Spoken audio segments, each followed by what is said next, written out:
Okay, again, sorry, I apologize for this snake I have on my neck.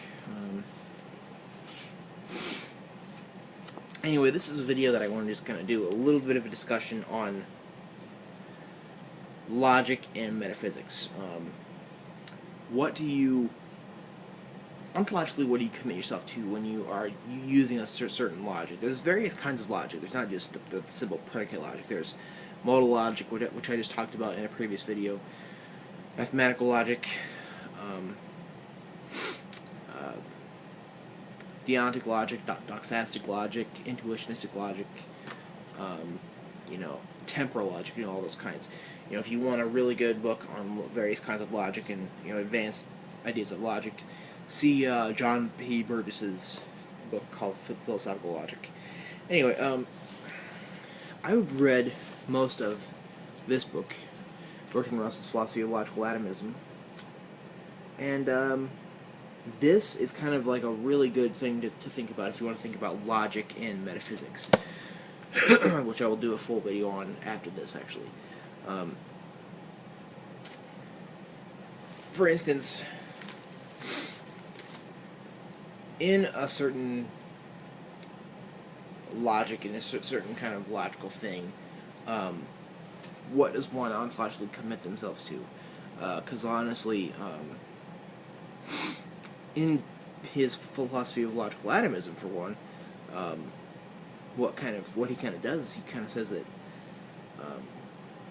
the world is complex, it's not monistic. Because, like, for instance, if you read Hegel or Leibniz, Hegel,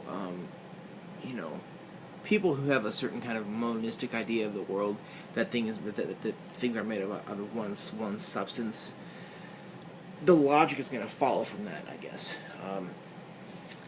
Like, if you commit yourself to a certain, because like Hegel, for instance, says that the absolute is infinite, basically, and he's like, he kind of is. I'm not very good at talking about Hegel, for one, but stop leaving Isabel. Her name is Isabel, and she likes to leave.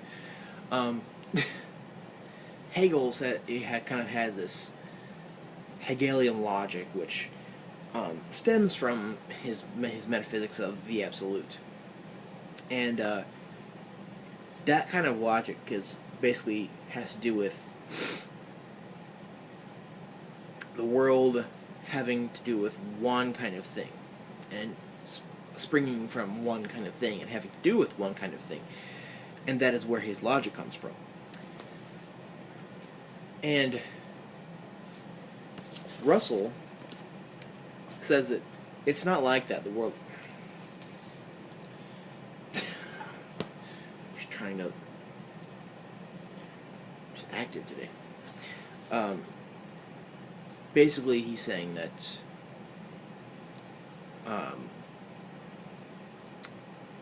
the world is complex. It has full of complex things, and you can break them down to logical atoms or logical symbols. And it's simple, and it's not reducible to one kind of thing or like that, And I guess that kind of makes me think about all kind of logics, really. When someone is a logicist in philosophy of mathematics, this kind of does bring you to philosophy of mathematics, because Frege, for one, was a logicist, as well as Russell, really, who those people, along with Whitehead, were saying that all of mathematics is kind of deducible into, or reducible into, logic, and that we can do it that way. And in philosophy of mathematics, you look at a theory based on what it is in ontology and what it is in truth value. And Frege was a realist in truth value. Now, truth value is saying that does this theory say that numbers in mathematical entities can lead to things that are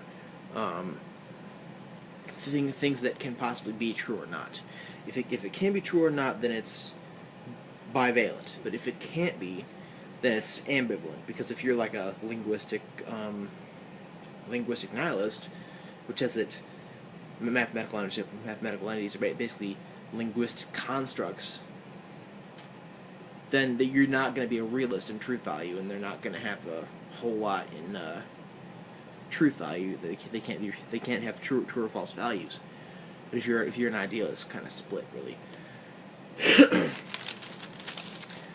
In ontology, if you're a realist in ontology, then you're basically being some version of a Platonist, like the Quine-Putnam indispensability. That's saying that mathematical entities are indispensable to our best scientific theories, so they must have realism in ontology and truth value. That's a contemporary development in philosophy of mathematics, and if you want to look at that, see Paul Benacerraf, and recently Kolovin and Alan Baker. And essentially, like, if you have a certain logic, I think it honestly commits you to a certain ontology. Honestly, what I would think, if in any kind of logical connectives or operators I'd be using, I would kind of think about that as from a somewhat of an idealist perspective, I guess. But that's kind of hard to really say without being vague. Metaphysics is connected to logic. That's basically my main point. And when you're being Russell or Frege, and you are using your texts to infer logicism and trying to show how mathematics is reducible to logic, then you